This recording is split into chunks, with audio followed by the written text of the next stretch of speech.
Barford Tigers. It's a club which was formed on the basis of friendship, trust, loyalty.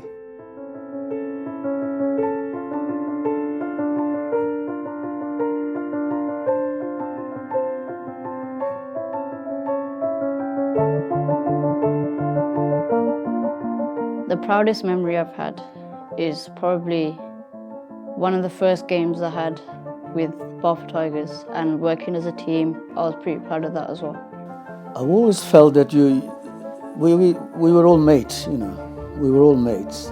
So playing hockey, you're on the pitch, the whole routine of turning up, meeting, travelling, getting changed, playing. It gives me a lot of pride actually.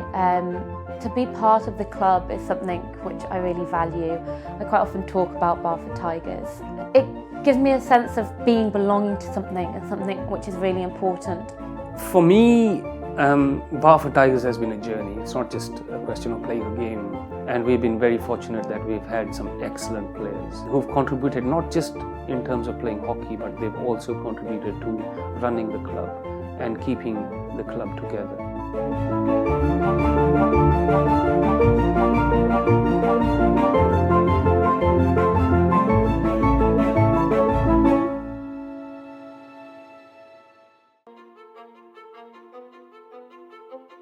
I started playing hockey at school, and by the age of 16 I'd started playing club hockey. There's a very famous club in Kenya, so I started playing with Sukhdev in Nairobi.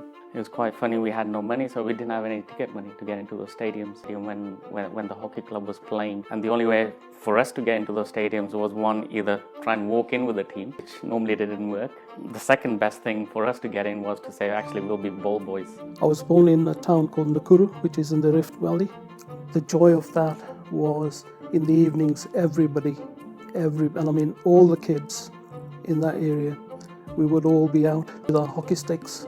Yeah, I didn't play hockey in Pakistan, I was a cricketer. Came to school, we had a teacher called Henry De Silva, and he saw me playing cricket and he asked me, where are you from? And I told him Pakistan. And he said, did you know that your national game is hockey? You're Olympic champions? I said, no, I didn't know that. So he said to me, you should play hockey, young man. I said, I don't want to. Too dangerous. And he said, well, if you want to stay in this school, you will play hockey. So that's how I started hockey. In 1965, Malcolm Challoner was a young teacher. He actually replaced Mr. Silver.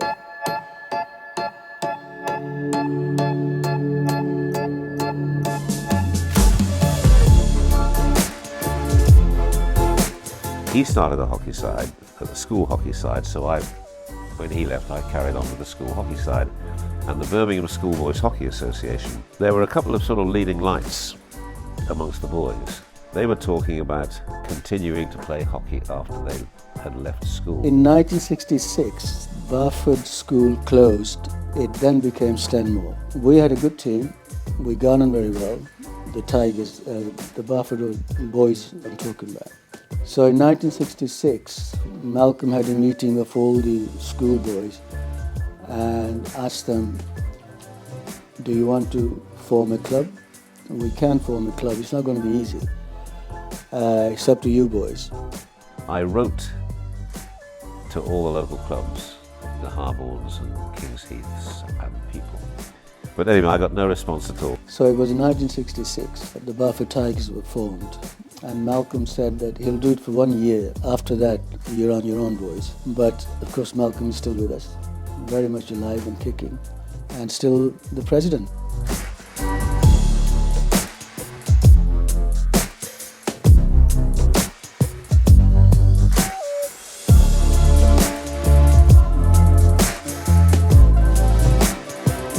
I think I was probably quite a decent teacher in the old-fashioned style. The club functioned primarily because of Malcolm Challoner. He was Mr. Barford Tigers. He ran the club on his own to start off with. I joined Barford Tigers in 1980. That was my first season. I was with Barford Tigers from 1980 till 1983.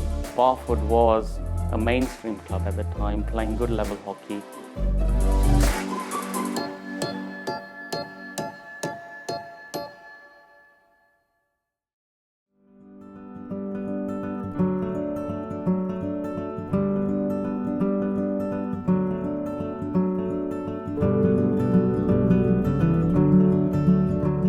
Being a club of the background we were, and limited resources, winning Worcestershire Club Championship was a very proud moment.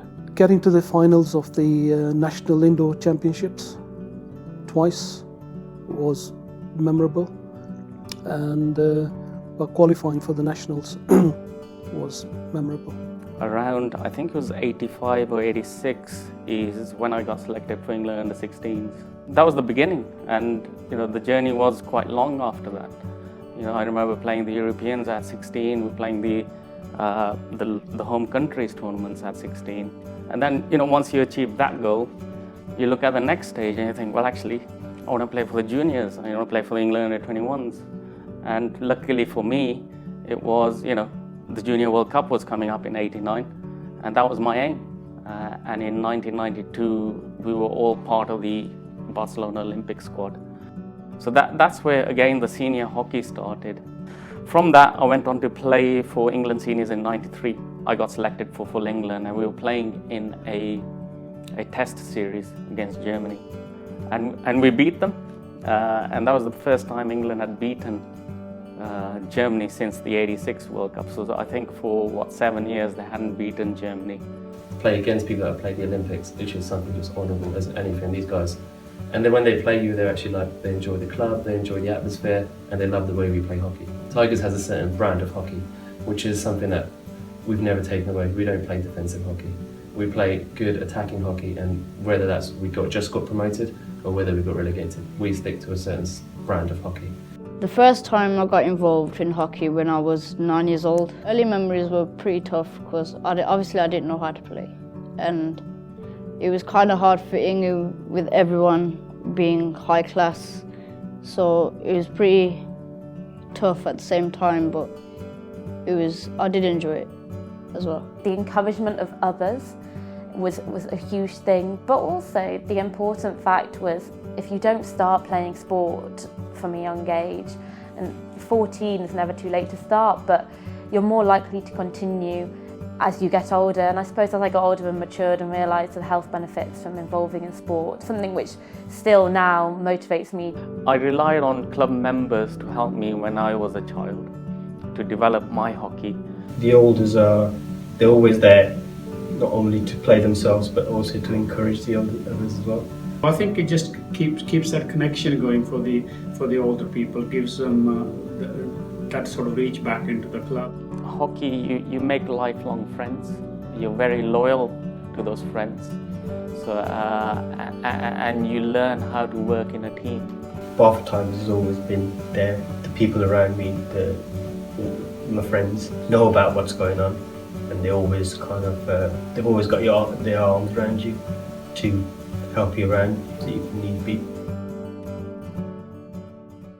The Tigers started up in an era where we played on grass nearly always. There were some shale or weather pitches around. Barford Tigers hired pitches for their home matches from Bourneville. The tactics of the game changed when we moved away from grass. Well, hockey, from the days I started playing, there's been numerous rule changes. The services have changed. The game has become a lot more scientific. In terms of the sport itself, it has progressed or changed for the better. But sometimes all these changes have had a detrimental effect to the entertainment value of the game. We train Tuesdays and Thursdays. It tends to be the normal time, and Tuesdays tends to be for the whole club. Thursdays is just predominantly first and second team. Outside of the two training sessions on a Tuesday and Thursday as well, so everybody is working hard pre-season and throughout the season as well. In terms of the actual coaching itself, I do that take it on a Thursday. We have people travelling from all over the country. It's a good atmosphere. The guys come with an intent to work hard. Whereas when everyone would get together, train together Tuesdays, Thursdays, your hockey improves, but your relationship improves. For the next person you're playing with, all of a sudden you say, when you do this, I do this, you build your partnerships, you build your relationships, and that all comes from training. Match days is impossible to build that because you're turning up, you focus on the match, you play the match, and then after the match you're so shattered you just need a bit of a breather. But during training is when you can have those talks, when you can build this relationship, and you can actually build an understanding between one another. So let alone friendship is massive in hockey as well. In the current first team, we probably have 8 to 9 players that have been brought up through the first team, been playing since badges all the way through. And these guys are some of our best players as well. And if you're a youngster, you see the first team playing at a high level, having that banter, having that sort of relationship so everyone gets along enough, you sort of want to be part of that. And it's always the aim. And I think to be a youngster and to promote youngsters, you need that first team to sort of be the sort of leaderboard on the top, so everyone sort of drives towards there. And of course, the other great thing about hockey is that really people can play from the age of 6 to 75 or plus. So it's not a sport that you have to give up in your 30s or 40s. You can, as long as you can just about walk. So again, the sport of hockey caters for almost all ages. Atmosphere for hockey is a massive thing. You're not going to get your 10s and 20,000s of people, so you may only get 20, 30 people standing by the violin, but that makes you sort of think, okay, brilliant, people have come out, given up their time to come watch you. And you're talking youngsters who you can inspire to old veterans who have played probably better standard hockey than yourself. So it's a matter of, it sort of gives you that thing, I want to perform, I want to do even better. And then it sort of builds a club, I think. Without that, you don't have a club, you have a team. The history of Barford Tigers has not lost many players to other clubs. And that speaks a lot for the club in the sense that the family sense you get from the club. I think, you know, one, it sort of supports the schools around the community. It gives the community a place to go if they feel they want to play sport. That little girl, little boy running around at 4 or 5 years old will hopefully be with Barford in 10, 15 years playing for the first team. We pick up a lot of kids from grammar schools who want to play hockey, and these kids have not been really exposed to hockey until they get to grammar schools. And when they want to play hockey, they find out, you know, which is the local club, and Barford comes up. And I think that is why, one of the reasons I still think that 50 years on, the club is still running, the club is still functioning with limited resources. That selfless giving to the club without expecting anything back in return, which has kept the club together. And not just belonging to a hockey club, but belonging to a family. The people in Tigers I care about a lot, and I do see them as my family.